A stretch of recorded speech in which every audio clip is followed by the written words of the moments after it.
Microsoft is taking new steps in regulating cryptocurrencies. This, according to an article from Cointelegraph. As usual, I'll have a link of this article down in the description. I will share my thoughts and my opinions on this at the end of the video. I am not a financial advisor. This is not financial advice. Everything I'm sharing is my own opinion. It's my own research. I highly encourage you guys to go do your own research. With that being said, let's go ahead and dive on into the news.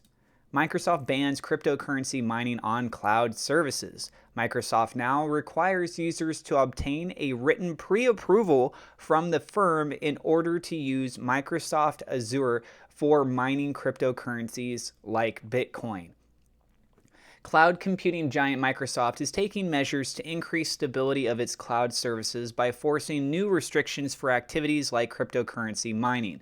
Microsoft has quietly banned crypto mining from its online services in order to better protect its customers and clouds. British technology news agency The Register reported on December 15th. The company introduced the new restrictions as part of its universal license terms of Microsoft Online Services. Microsoft updated its acceptable use policy on December 1st to clarify that, quote, mining cryptocurrency is prohibited without prior Microsoft approval. In the acceptable use policy section, Microsoft said that it now requires users to obtain a written pre-approval from the company in order to use any of Microsoft Online Services for crypto mining. Microsoft reportedly said that its latest crypto mining restrictions aim to protect the online services from risks like cyber fraud, attacks, and unauthorized access to customers' resources, stating, quote, we made this change to further protect our customers and mitigate the risk of disrupting or impairing services in the Microsoft cloud. The firm also reportedly noted that it may consider permission to mine crypto for testing and research purposes for security detections. Microsoft did not immediately respond to Cointelegraph's request for comment. Microsoft Online Services is Microsoft's hosted software offering and is a component of the firm's software as a service strategy. These services include Microsoft's Azure Cloud Computing Network, which is known to offer cryptocurrency mining on certain subscription types. As previously reported, Microsoft also experimented with blockchain services on Azure, but quietly terminated its Azure blockchain service project in September last year. According to some reports, Microsoft cloud computing systems have suffered notable capacity shortages in recent years due to continuing supply chain limitations. More than half a dozen Azure data centers are reportedly expected to remain limited until early 2023. By adopting the new restrictions, Microsoft joins many other cloud computing providers, including Google, which also prohibits customers from engaging in cryptocurrency mining without Google's prior written approval. Other platforms like Oracle have banned cloud mining completely, while DigitalOcean also requires written permission. Cloud mining is an alternative method of investing in crypto, allowing users to mine digital coins without using mining equipment or hardware, relying on a remote data center with shared processing power. According to the blockchain research group Blockchain Council, cloud mining is one of the most profitable ways to mine crypto because it doesn't require customers to pay for the equipment and related costs. The news comes amid the cryptocurrency mining industry going through a major crisis linked to the current cryptocurrency winter, with some miners being on the edge of bankruptcy due to insufficient funds. All right, so my thoughts, my point of view on all of this. I think that as we continue to see cryptocurrency evolve and you want it to be more widely adopted, you're going to be seeing more regulations coming into play. And although many people may look at it and say, we don't want regulations, we want it to be completely deregulated, let it be a Wild West, let people learn on their own. At the end of the day, think about your family and your friends, other people that you know, you care about, that maybe they don't know next to anything about cryptocurrency. And here you are, you're jumping in on this and you're seeing the benefits of it. And you've potentially had these conversations with these people. They don't necessarily have the full interest to learning all the ins and the outs. And if they decide to get in on these things and they get burned, I don't know about you guys, but I would feel bad for them because I actually care about them. Should kind of go without saying on this, but like if a family member or a friend was to get involved in cryptocurrency and they get burned, I would personally feel bad for them. So if there were channels where things were regulated to a degree, for those kinds of people, right, to get their feet wet, to dive in. They have a safety net, not talking about the whole industry space. I think that personally, it's still nice that we have a section that is decentralized, but there are channels where people can go through that is centralized, and that way then they have a little bit more safety and security with this going in. Because look at all the different rug pulls that happen all the time.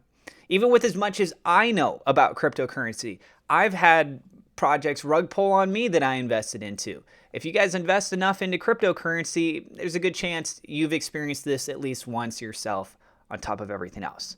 And so when you're talking about with mining, there's a couple of different key things that are coming into play here. One of which, from a regulatory standpoint, is about how much is this contributing towards global warming and consuming our electric grid, etc.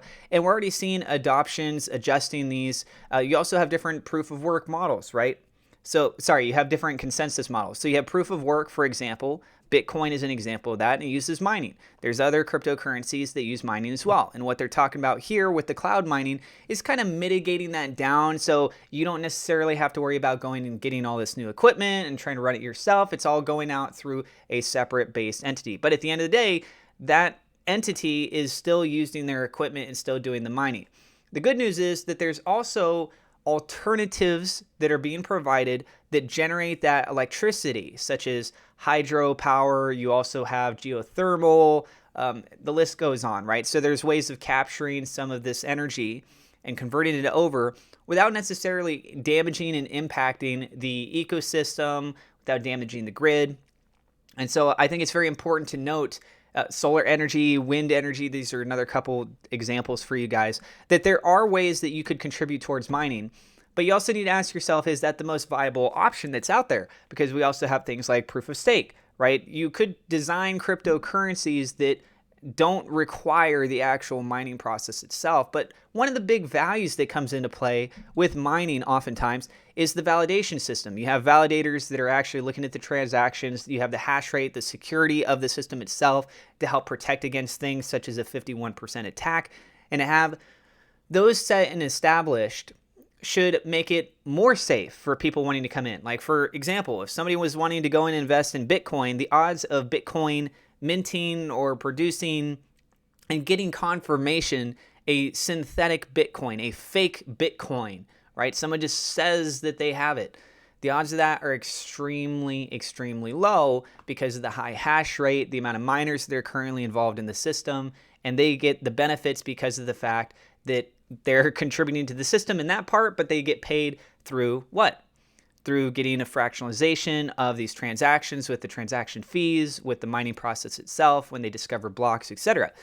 So there is definitely still value that comes into play here. If a new project was to come out and launch themselves with a mining-based design system, I mean, imagine somebody going into that fresh off the market, not really knowing much about this stuff, and lo and behold, they got some backdoor entry that they didn't even realize, and the project rug pulls, and so they lose a lot more than what they really thought that was even at risk.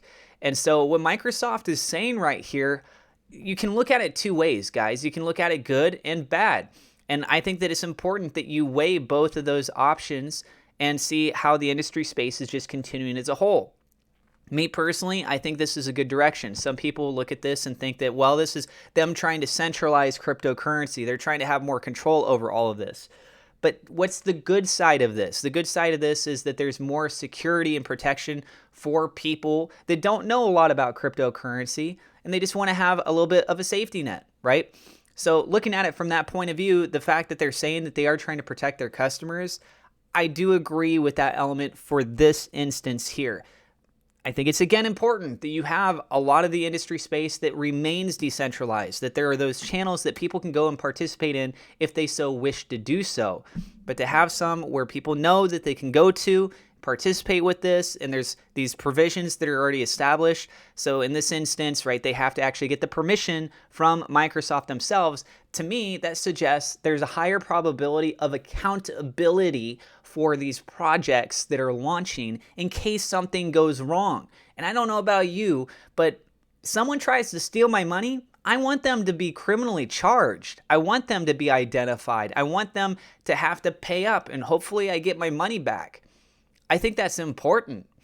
But let us know what you guys think about this down in the comments below. Again, I'm just sharing my opinion, my thoughts on this. I am not a financial advisor, and I recommend you guys go do your own research. So with that being said, the last thing I got for you is Webull. There is a promotion going on. Feel free to use my referral link down in the description below if you would like to do so. Not only can you trade stocks on their platform, you can also trade cryptocurrencies.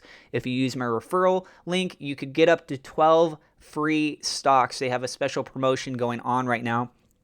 I've been using Webull now for a couple years. You open up an account, you get 2 free fractional shares just like that. You deposit any amount, you get 4 to 10 free fractional shares. Their value is more than likely going to be around $3 or $4 per share.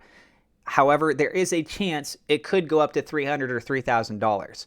So these are randomly picked stocks for you guys. You guys can go check that out.